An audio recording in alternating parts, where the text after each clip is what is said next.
So here we have kayak number 1. Stay in the center, okay. Okay, here we go.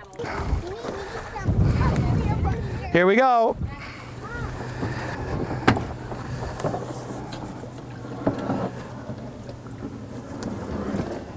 Okay, we got the cord. When we were looking at property out here, we couldn't find anything that really suited us. And it was raining and miserable. It was just terrible. This was the last piece of property that our agent showed us. Right. Have you done this before? Good. There was no boathouse here. It was all natural. But what we knew is that we had the rights to build a boathouse here. I took a look at the view and I said, oh my God, we can build here?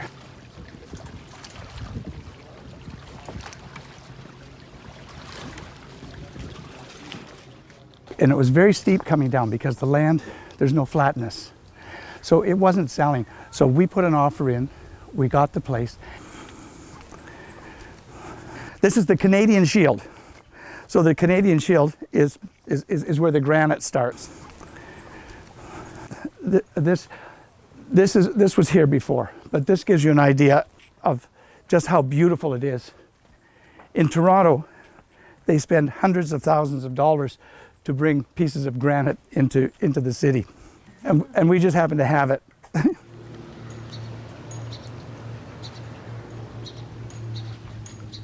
So you see how natural everything is? If we go around here, you can see how we tried to keep the same feel of the granite moving up the hill. People were very reluctant to see a modern structure on here. There was people that didn't understand what we were doing because it's very, very light in the environment. Larry, he wanted a photographer studio. It was really starting as a studio that he might sleep in, right? Could be simple, could have a small kitchen. So this is where I cook from, okay? So can you imagine from here, this is our kitchen. Where do you think the ovens and everything would be? No? That's a dishwasher. No? Here. There. All out of the way. Yeah, it's good use of space. Well, I think that was our idea. The idea was just to have as much light as possible. We didn't want too much wall.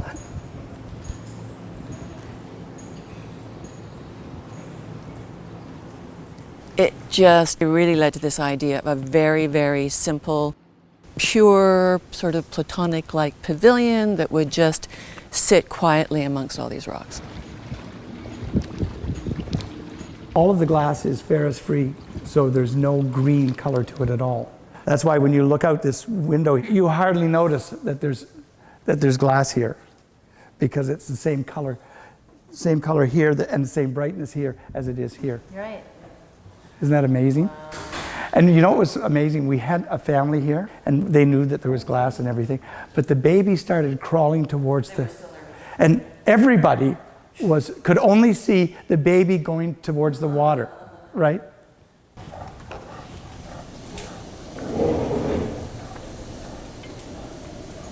So this glass, this is almost the difference between drinking a regular glass and crystal glass. It's very pure and white in color, so makes a big difference to being able to see through the building and, you know.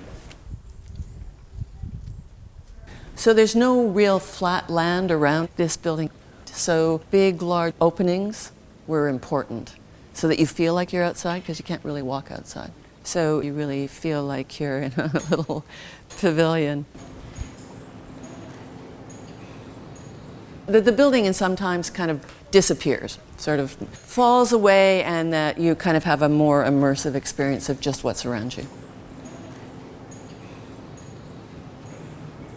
Heating and cooling the building was something we thought very carefully about, and what we ultimately landed on was doing a geothermal through the lake. Here you can see some of the pipes through a heat pump system. We use water from below that can help to heat the building during the winter and actually help to cool it in the summer. You can see a little bit right down there. You see those black cords right over there? So this is geothermal, and so basically you're using the water to help heat and cool the house. It's the same principle as whether it's land or whether it's in water. The temperature is pretty constant once you get low enough. See that? There's the pipes, right? That goes out, and then there are mats that have all of the tubes in them. So that's all sunk down into the bottom of the lake. Does it go under the lake? Yeah. Under lake bed? No, this goes under the water, but right on the bottom of the And there's big mats out there then of piping? piping, yeah. Way out? About as far as you could throw a stone. And you're allowed to use that space? Oh yeah, it all has to be checked out and so on. But it's environmentally friendly. This is what's cooling the building. Yeah, you can feel it. You can feel how cold this is. It goes out into the lake and it comes back in, okay? And then it's cooled in here or heated in here. Yeah. So, But it's already benefiting from the temperature of the lake water. So it's a closed loop system. So there's a kind of real synergy between building and lake. Oh, okay, so you have a white roof for... Well, heat island effect, so that it actually reflects light rather than sucks it in. So it reflects heat, right, rather than absorb it. We use the floor, the black granite floor, as a heat sink, so solar heat gain. So that, and then the sun coming in through the building during the winter days means that he really doesn't have to heat the building until later at night. And then in the summer, what we've done is, so this southerly facade there, we planted deciduous trees, so there's some natural shading on that facade. And then these big openings bring air in, and it moves through, and through a stack effect, ventilates out the rear windows at the back of the building. So in the summer, there's a good natural ventilation that works, and in the winter, we really rely on solar heat gain through the floor. It's just working with a kind of common sense way about the site to kind of mitigate the kind of slightly crazy glass box idea. The goal of this is that the principal volume of the structure of these steel columns, a beam, roof trusses is the primary volume. And then this loft area is held off that structure by just a steel plate, so that this floor is effectively sort of detached from the primary structure. It effectively sort of floating. So yeah, so it's all that sort of detailing of how the air comes up. you don't have grates in the floor for your heating. So The heating, all the air is coming up through here, this slot here. All of that architectural thinking is, I think, when you come in here, you don't necessarily notice, but I think it all kind of contributes to a complete experience. So when you walk in, it's a little bit low here. We have a height limit, which is measured from this side, which I think works well. It's kind of a little bit of compression before you walk into the sort of larger volume. It can be a little bit higher towards the end. So this is quite intimate going up the stairs here. This has all been made out of white corian material, so everything is seamless and flows in a kind of very minimal way, so that we focus on the kind of more essential experience of the spatial experience. It's got a fairly low ceiling, but it's really the domestic quarters. So a bathtub was important. So we have a nice big generous bathtub that was custom made out of corian. Even the bed frame is corian. So it's just designed as a block, right? Yes. This whole piece. As a finished thing, it's the block of the bathtub and the block of the bed. And there's a little bit of storage niches on that side of the bath. It's meant to be, it's not a large room, but it's meant to be compact and to sort of think of the furniture and all of the plumbing fixtures as, one integrated piece. So this is their storage. Those are sliding panels, so that can be slid open and you can look up to the southern part of the house. And then this is a shower. So it's, so that we can still maintain the glazing behind it. This is in a pier. All of the plumbing actually is organized in here. This is a completely glass shower. It's just that it's got a fritted panel on it for privacy. But, you know, the floors, walls, everything is this kind of seamless, continuous white surface. This is a cementitious floor surface. So what's a cementitious? It's got a little bit of gypsum, a little bit of cement, the floor. Yeah. Okay. They put a white sand in and white Portland cement. Feels like a gallery space. Yeah, it can be a little bit. I mean, it's very minimal and everything. You know, we went to a huge amount of effort of making sure we didn't have any grills that were obvious, so everything is perforated where we need to. The medicine cabinet and lighting around them is all integrated into the wall, and the, you know, even the power outlets are all set into the floor. We thought about everything many times. So there's 3 big panels here.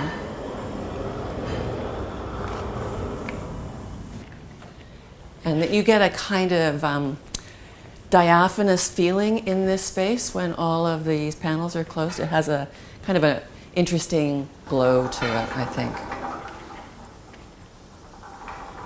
I think we did so many moving elements to anticipate any possible scenario. The blinds are down on both of these sides, so it's not dark in here, but if you wanted to have a nap in the middle of the day, it would be possible. But is that a concern if you build a glass house? You need to be sure that you can cut out the light? I think so. I mean, to be able to kind of calibrate the space was an important idea. I can roll this one over too. Sure. Yeah, sure. Not just for solar heat gain, but also privacy and just, you know, well-being of space.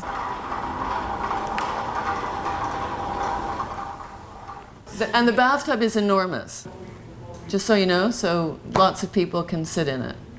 We started off by having just coffee, and then all of a sudden we had eggs and bacon and all that sort of stuff. So we'd bring it up and we'd have breakfast, and then we open this up and we'd have the entire view of the lake with snow. It was fantastic.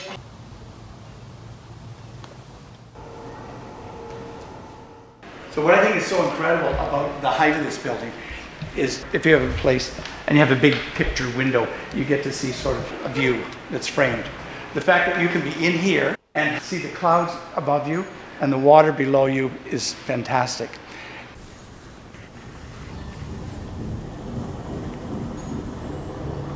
It's kind of the maximum you can open the bedroom. For this, like sort of through west, north, and east, you get a real panorama up here. It's a bit more intimate here, closer to the forest. You know, you get really the close view of the rocks and the lichen on the rocks. Actually, all these white daisies, Larry, are lovely, huh? Just everything natural. Yeah.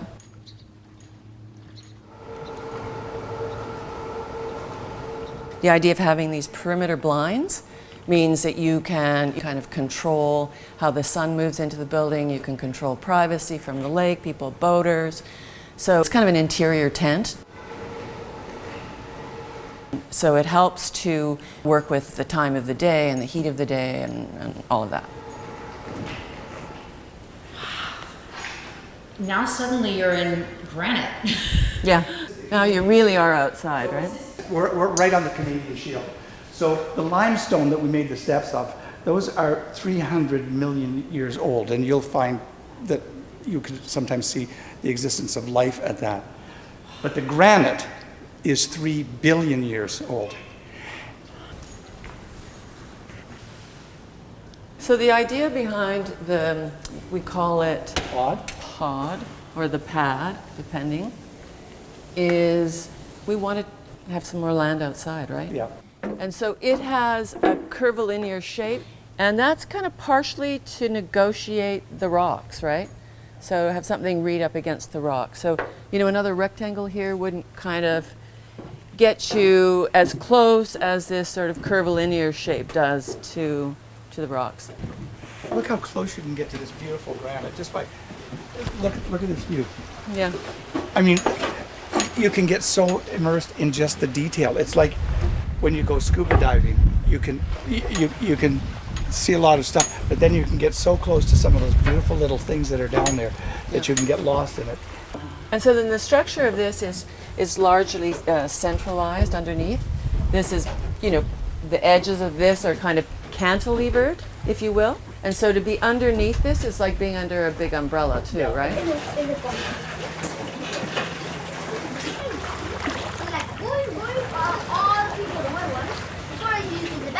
Most of the views here are the big ones, you know, up against rocks, more panorama.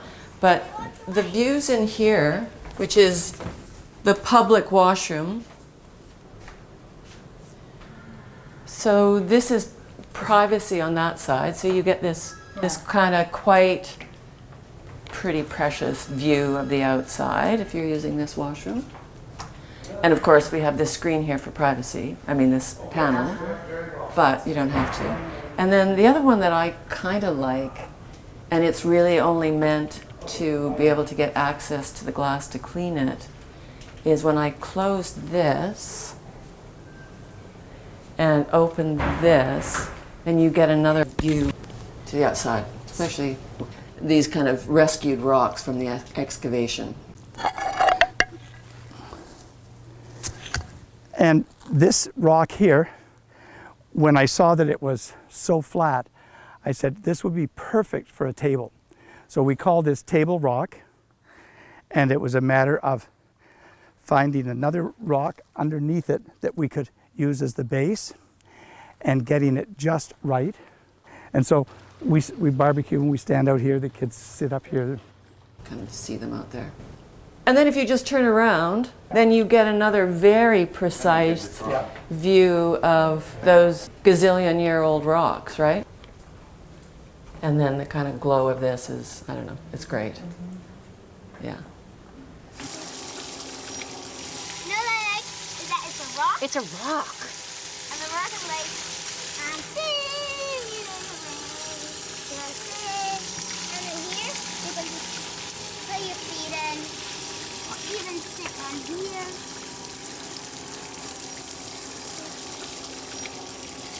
I'm not done yet. Okay. I'm done. One of the workers that here, his mother was very interested in coming in to see the place. And she was coming in just, we think, to complain about it. And so when she saw it, she says, well, when are you going to paint it? Well, to paint the walls. Well, no, the walls are already done. They're white. You're not going to, well, what about carpet? And I said, no, there's not going to be any carpet. And we have granite on the floor.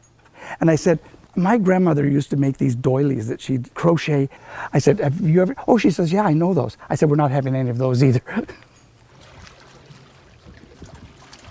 The thing is, at this point in time, we didn't build this for other people, we built it for ourselves.